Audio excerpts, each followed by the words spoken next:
मौजे वाढवणं येथे गयादू कृषी समृद्धी farmer producer company limited Shengaon यांच्या वतीनं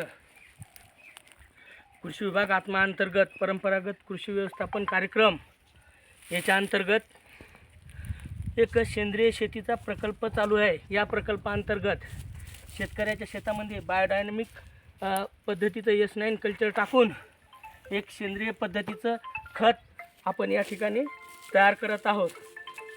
हे खत जे असं आहे की याचं जर सांगायचं झालं तर लांबी घ्यावी लागते आपल्याला पूर्व पश्चिम 15 फूट, रुंदी घ्यावी लागते याची दक्षिण उत्तर 5 फूट आणि याची हाईट असते 5 फुटापर्यंत।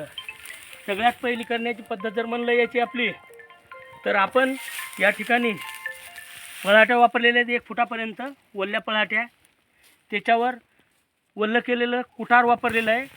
पळाट्या ज्यावेळेस आपण 1 फुटाचा थर मारला त्यावेळेस त्याच्यावर आपण ओल्या करून घेतल्याच्या नंतर त्याच्यावर शेणाची स्लेरी करून टाकली। त्याच्यानंतर याच्यावर आपण कुटार टाकलं ओलं झालेलं, त्यानंतर ते कुटार ओलं करून घेतलं, त्याच्यानंतर शेणाची स्लेरी टाकली, त्याच्यानंतर परत आपण जे अर्ध कुजलेलं शेणखत आहे तर ते शेणखताचा अर्धा फुटाचा थर आपण याच्यावर टाकत आहोत आणि याच्यावर पुन्हा आपण परत स्लेरी मारत आहोत ओलं करून। आणि या खताचं जर म्हणलं तर या प्रकारचे 3 जर डेपो जर आपण लावले आणि एका एकरामध्ये 3 डेपोचं जर खत टाकलं तर 3 टन खत तयार होते।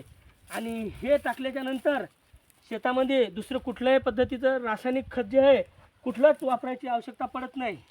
याच्यामध्ये किती प्रकारचं हे असतील, किडे असतील, जंतू असतील, हुमणी आळीचे अंडकोश असतील, हुमणी आळी असेल जे या शेणखतामध्ये अर्ध कुजलेल्या हे सर्व याच्यामध्ये मरून जाते। तर हे अतिशय उत्कृष्ट असं सेंद्रिय खत तयार होते। ठीक आहे, धन्यवाद।